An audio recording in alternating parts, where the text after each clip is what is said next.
Bueno, buenos días. Mi nombre es Diana Saucedo, mi compañera, la doctora Catherine Grisales. Vamos a presentar el Ateneo del día de hoy de endocrinología, amiodarona y tiroides más allá del corazón. Vamos a empezar con un caso clínico. Es una paciente femenina de 76 años que fue evaluada por nuestro servicio por primera vez en abril del año pasado. Había sido derivada por el servicio de oncología por hallazgo de un nódulo tiroideo en un PET. Esta paciente estaba en seguimiento por dicho servicio por un cáncer de mama izquierda que había hecho tratamiento inicial quirúrgico en otro centro, radioterapia adyuvante y posterior hormonoterapia con anastrozol desde diciembre de 2021. Otros antecedentes: era hipertensa, dislipémica asmática, tenía sus antihipertensivos, bisoprolol 5 miligramos día y corticoides, vía oral e inhalados por el asma. Al examen físico no tenía ningún signo ni sintomatología de disfunción tiroidea. Se presentaba un nódulo tiroideo palpable, heterogéneo y móvil a nivel del lóbulo derecho. Los estudios que aportaba en ese momento era un PET-TC de febrero del 2024, donde se evidenciaban nódulos pulmonares hipermetabólicos a nivel de pulmón derecho. Tenía una adenopatía mediastínica de 11 milímetros por delante del origen arterial brachiocefálico y presentaba actividad metabólica focal a nivel del lóbulo tiroideo derecho. Presentaba también, de marzo de ese mismo año, una ecografía tiroidea, donde se veía a nivel del lóbulo izquierdo un nódulo mixto con escasa vascularización y de diámetro máximo de 13 milímetros. A nivel del lóbulo derecho vemos que estaba francamente aumentado de tamaño, tenía contornos irregulares, era heterogéneo y tenía la presencia de múltiples áreas pseudonodulares que se iban hasta la porción caudal del istmo. No se evidenciaban lesiones de aspecto proliferativo ni adenopatías laterocervicales.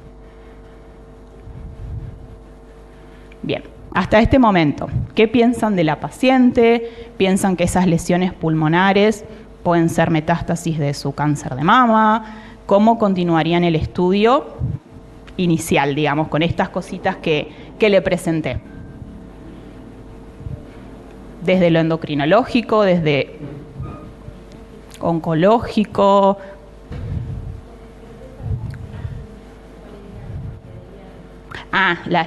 El PET, ¿decís? El Doppler y el PET. Los nódulos pulmonares, la adenopatía mediastínica y el nódulo a nivel del lóbulo tiroideo.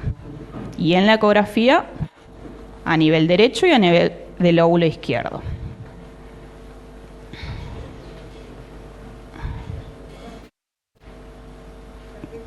No, hasta ese momento no. Es un buen aporte. ¿Qué más? Exacto. Vamos de nuevo para los que se van agregando. Les resumo para los que acaban de venir. Una paciente de 76 años que viene por primera vez por un nódulo tiroideo en un PET.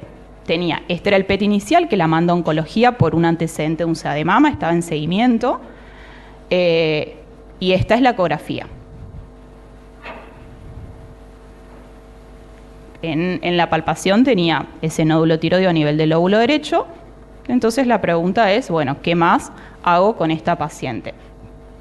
¿De dónde salen esas lesiones a nivel pulmonar? ¿Cómo continúo? ¿Está bien? Como bien lo dijeron, pedimos un laboratorio, la paciente estaba eutiroidea, tenía autoinmunidad positiva. Y procedimos a la punción del nódulo tiroideo. En ese momento medía 25 por 20 milímetros y fue compatible con un carcinoma papilar de tiroides, un Bethesda-6. Completamos después con una ecografía de partes blandas a nivel de cervical, donde se veía una imagen hipoecogénica heterogénea. Fíjense que ya la evolucionaba como infiltrativa, había aumentado francamente de tamaño, 4,5 por 2,5 centímetros, tenía vascularización muy aumentada, estaba hacia tejidos profundos y estaba la adenomegalia de 12 por 9 milímetros a nivel supraesternal. Bien, ahora que ya tenemos un poquito más, ¿Qué conducta tomarían con esta paciente? ¿Qué más se puede estudiar? Abordamos solamente lo tiroideo, las lesiones en el PET a nivel pulmonar, ¿cómo procederían?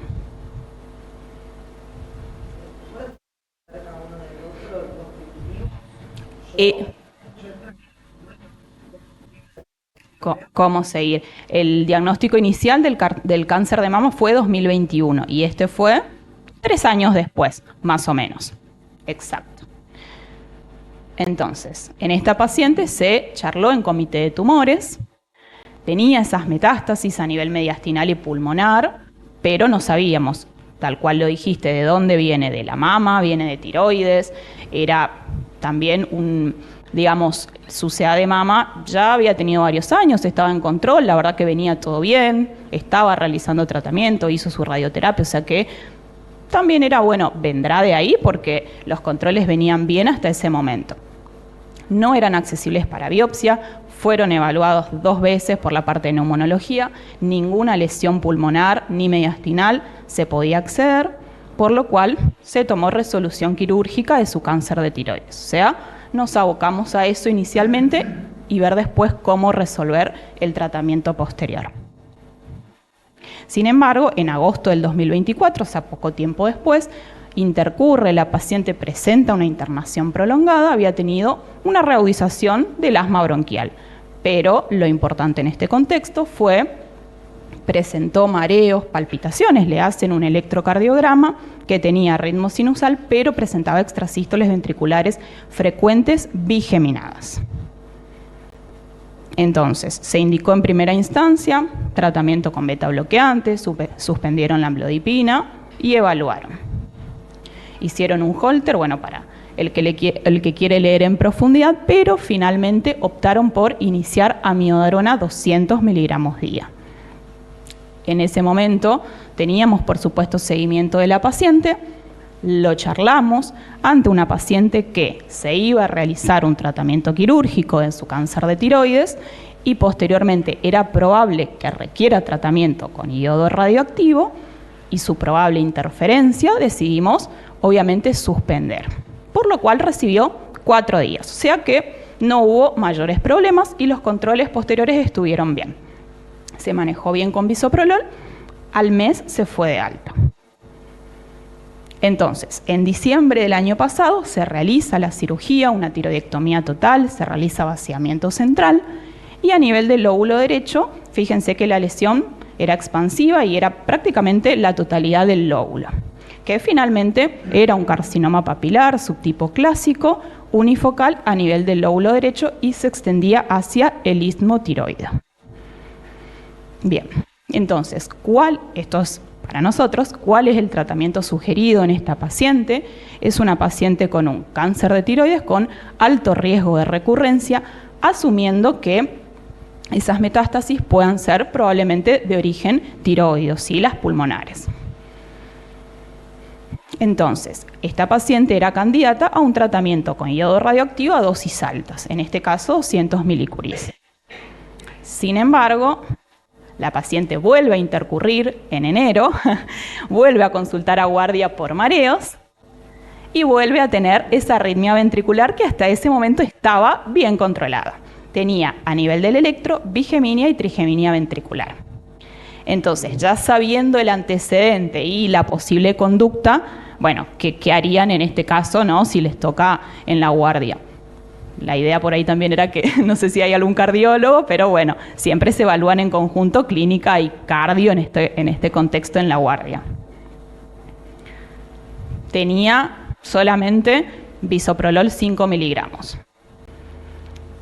Ahí le pongo un poquito, los signos vitales estaban estables, salvo la frecuencia cardíaca, tenía un ritmo sinusal con las bigeminia y trigeminia a 37 latidos por minuto con un laboratorio normal.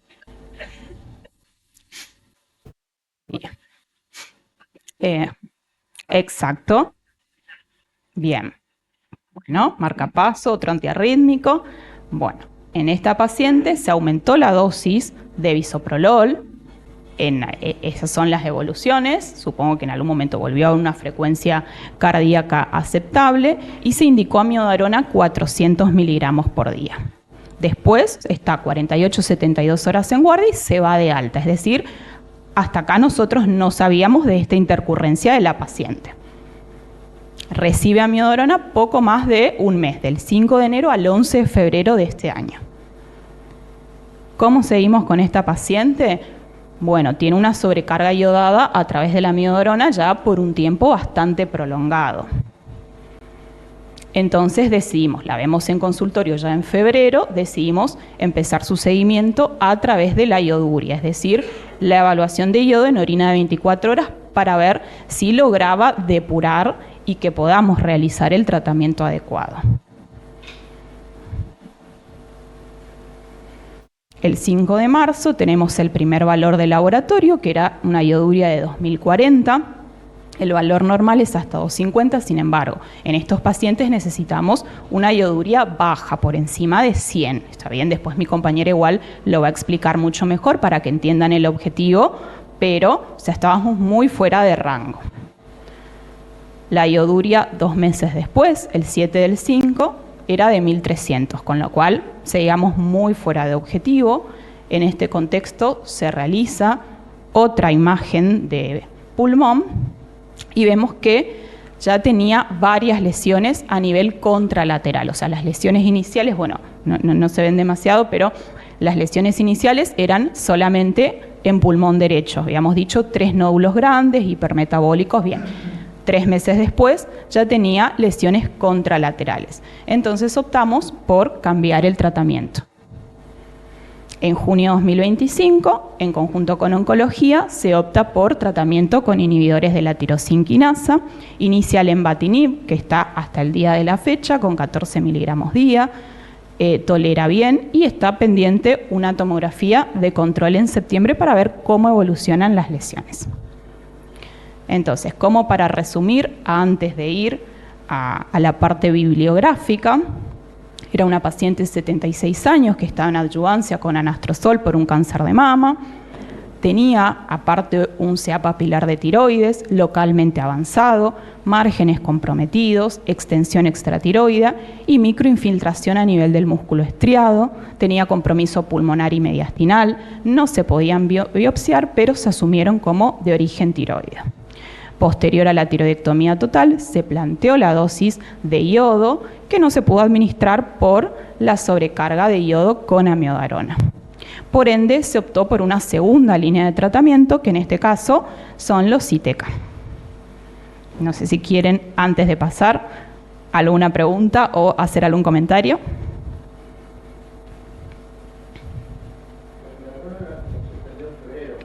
Sí, se recibió 35 días más o menos. El perfil tiroideo en algunos estaba una TSH un poco alta que la fuimos ajustando. No lo pusimos, digamos, porque por ahí era un extra, pero... Claro, pero ya estaba... Exacto. Entonces, por ahí también es difícil saber si es que era porque le faltaba dosis, que es lo más probable. Después de la tiroidectomía, por ahí requieren mucha más dosis, entonces es difícil. Pero nada, en 2 perfiles aproximadamente ya llegamos a la dosis adecuada de 150 de levotiroxina. Pero bueno, sí, no lo sabemos. Tenemos todas las evoluciones de guardia. En la evolución de clínica sí está el antecedente de la tiroidectomía y que iba a realizar tratamiento, pero la parte de unidad coronaria, cuando lo evolucionan, no. Ponen el electro, bueno, la clínica de la paciente y el inicio del tratamiento.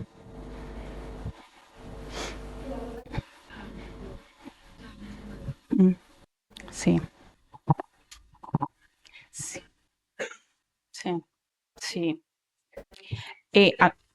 Claro, yo no lo coloqué, pero no era una evolución de acá igual. La paciente se vio afuera, aparentemente con cardiología, y le rotaron a flecainida. O sea, acá lo que se hace es suspender nada más, queda con bisoprolol, dosis de 5 y 2,5, y ella hace una consulta afuera y le ponen flecainida, y es con lo que, si no estoy mal, está hasta el día de la fecha. Sí, o sea, eso fue después de todo esto, después de febrero. Acá lo que se hizo únicamente fue suspender. Claro. Sí, nos pareció importante también porque, o sea, recibió 2 veces en realidad, solo que bueno, en la primera la agarramos a tiempo, no hubo mayores inconvenientes. Suma más, claro, y mucho más prolongado porque aparte, al ser ambulatorio, no la seguimos tan, la citamos al mes y bueno, nos topamos con que tenía este tratamiento. Bien, ¿alguien más quiere aportar algo?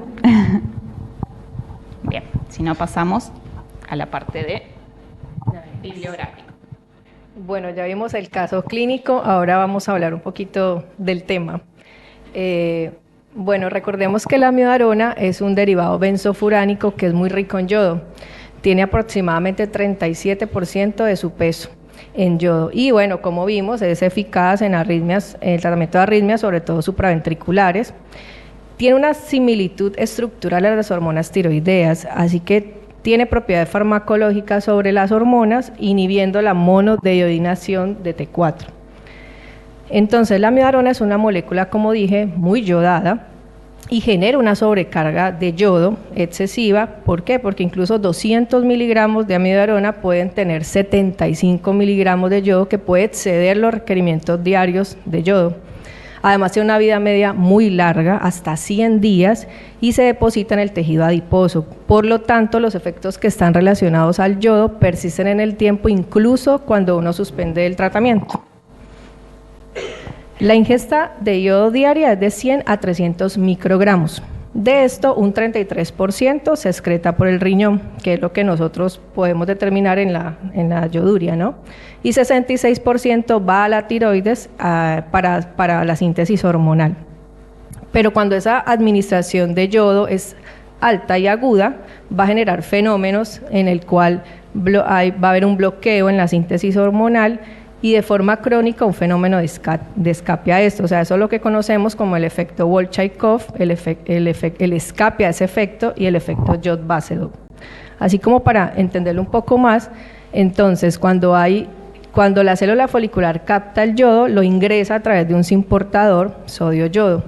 Pero cuando viene excesiva sobrecarga de yodo, como pasa con la amiodarona, va a disminuir la expresión del ARN mensajero de ese simportador, por lo tanto disminuye la captación de yodo, disminuye la formación de hormonas y su liberación, por lo tanto, de las mismas para la disponibilidad en los tejidos diana, ¿no? Eso sería digamos, el efecto Bolshakov. Después, cuando se hace de forma prolongada, hay un mecanismo como adaptativo, que sería el escape, y el efecto Jod-Basedow es el hipertiroidismo que se genera por el exceso de yodo en una glándula predispuesta y en un área yodo deficiente. Así que tenemos que va a haber un impacto de ese efecto a nivel de las hormonas. A corto plazo, o sea, hablamos menos de 3 meses, puede haber un aumento de la TSH por ese efecto Bolshakov, pero no solo es eso lo que genera, sino que también esa sobrecarga va a alterar las enzimas que se llaman deionidasas, que también tenemos a nivel hipofisario, a nivel hepático. Por lo tanto, a corto plazo la TSH va a aumentar, posteriormente a largo plazo se puede normalizar cuando se da ese escape. La T4 libre inicialmente y la total pueden estar aumentadas por efecto ya en la deionidasa hepática, y la T3 y T3 libre y total van a estar disminuidas, mientras que la reversa va a aumentar tanto a corto como a largo plazo. Y además, como les mencioné, los efectos hipofisarios y los efectos hepáticos, también hay un bloqueo de la unión de la T3 al tejido en diferentes estructuras. Así que todo se ve comprometido en este caso, y bueno, y eso fue más o menos lo que genera la disfunción tiroidea, que se presenta con una incidencia del 14 al 18%. Así que van a haber dos escenarios: la tirotoxicosis, inducida por amiodarona en áreas yodo deficientes, y el hipotiroidismo inducido por amiodarona en áreas yodo suficientes. Y eso se puede presentar en una persona con una glándula normal o con anomalías preexistentes, bien sea un bocio o una tiroiditis autoinmune, ¿no?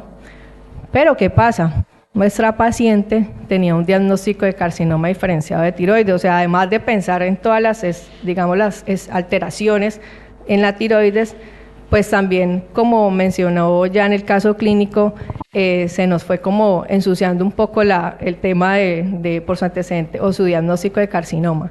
Así que el carcinoma de tiroides, como para ponernos un poquito en contexto, el carcinoma diferenciado se presenta la mayoría de los casos de cáncer de tiroides, más del 90%, y encontramos aquí el papilar, el folicular, el oncocítico, uno de los más comunes es el papilar, teniendo una aparición de nuevos casos hasta de 44.020 en Estados Unidos en el 2024, o sea, es bastante elevado. Y esto puede presentarse tanto a nivel local como una enfermedad a distancia. La mayoría de los casos tienen compromiso en el cuello, ¿no? Sobre todo a nivel de ganglios linfáticos. Así que nosotros, ¿qué hacemos cuando tenemos un paciente con carcinoma diferenciado de tiroides? El tratamiento inicial, además del quirúrgico, va a ser administración de yodo 131 de acuerdo al riesgo de recurrencia, que nosotros nos basamos en las guías para administrar la cantidad, y el tratamiento supresivo con levotiroxina. El seguimiento lo hacemos a través de marcadores, que como son la tiroglobulina y la antitiroglobulina, además de imágenes como ecografía, tomografía, pero sobre todo las imágenes con yodo radiactivo. ¿Por qué? Porque incluso hemos visto que en un paciente con metástasis a distancia, la tiroglobulina va a estar elevada y esas metástasis van a captar yodo. Así que eso nos sirve como mecanismo de diagnóstico y seguimiento.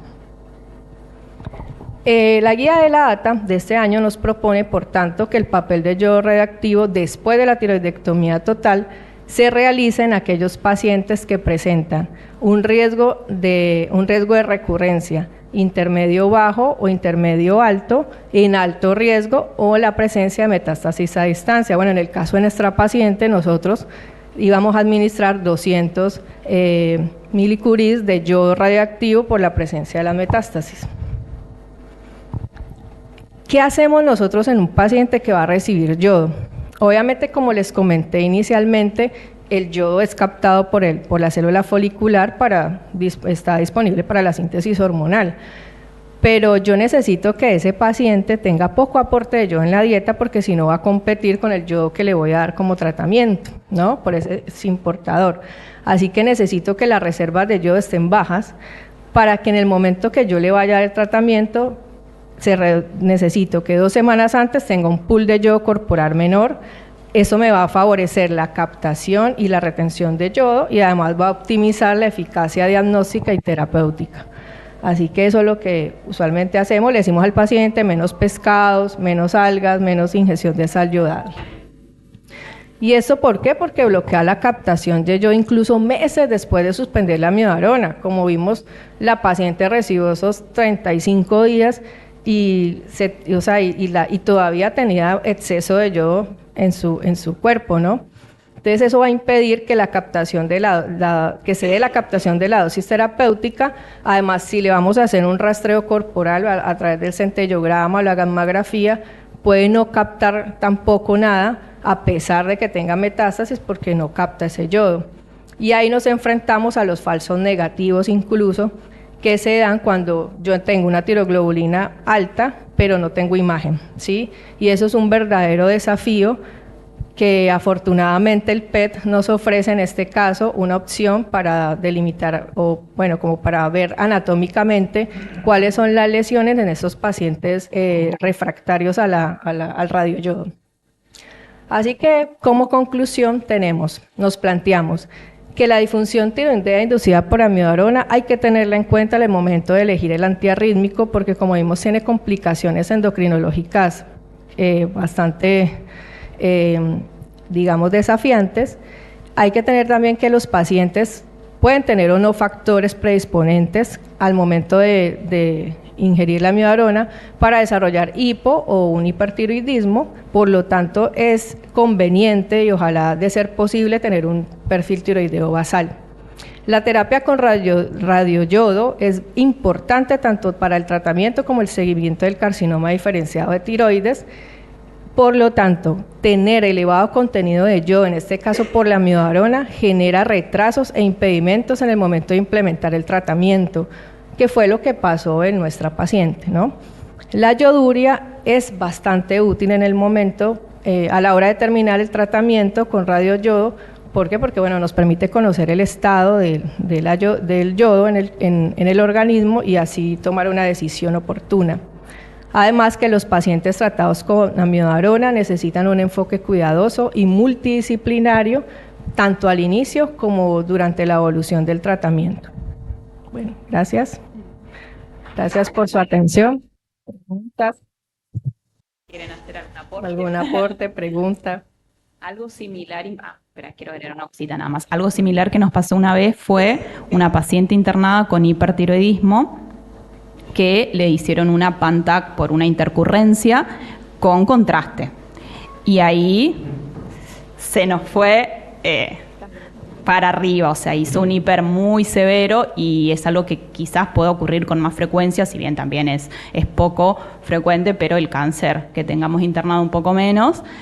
Así que bueno, tener cuidado en esos pacientes también. Lo nombró algo Catherine, pero es importante como recordarlo. Bueno, muchas gracias.